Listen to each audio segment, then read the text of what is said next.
Hey everybody, it's Andrew Morgan. I am joined with Marty Gotzi, and we are going to be talking briefly about Zero Trust. This week on the Cyber Call, we had Jason Garbus come on and talk about the principles of software-defined perimeter and least privilege. And Marty, before we get into talking about your MSP, you had a really interesting use case on BYOD. So I really wanted to talk about that.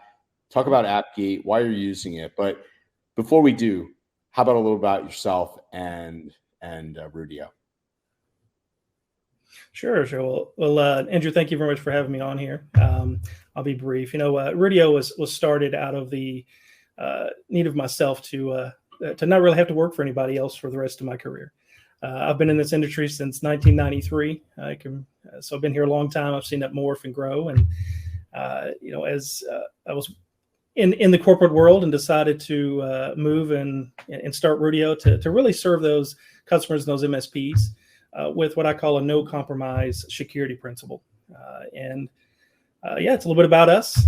We do a lot of different things, but first and foremost, it's making sure our customers and clients are secure. Awesome. So talk to us about BYOD. We've done a few different use cases around Appgate, and yours had to do with regulated businesses, specifically a health organization in healthcare, HIPAA, high trust, and so talk to us about the use case and what was behind looking and solving for that.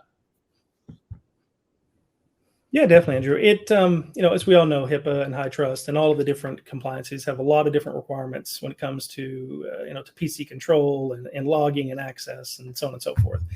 And this particular customer of mine, they have about 200 users, and they originally started with as a contractor.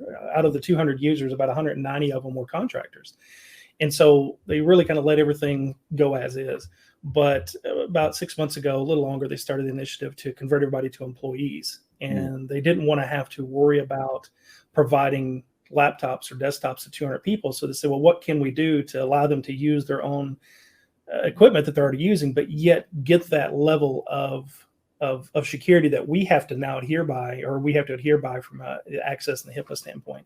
And that's kind of where we came into play with Appgate and with our ZTNA principles in our engineering. That's how they came to us to put that in place. So that's a little bit about the background of that particular use case.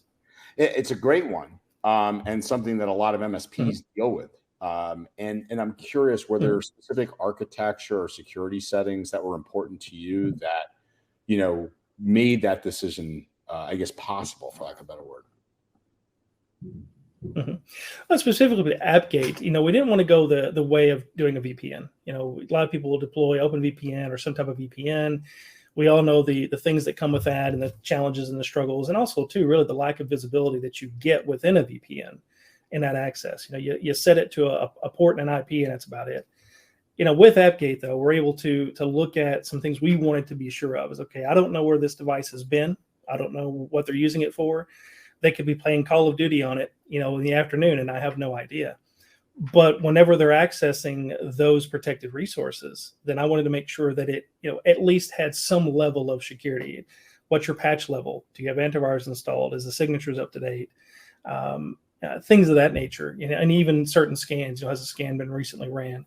And so with Appgate, that gave us the ability to do some of those checks prior to even letting them in place. And even beyond that, if they did authenticate and get in place, we could very quickly go, oh, okay, we got an issue here, and we could cut them off without compromising other users as well.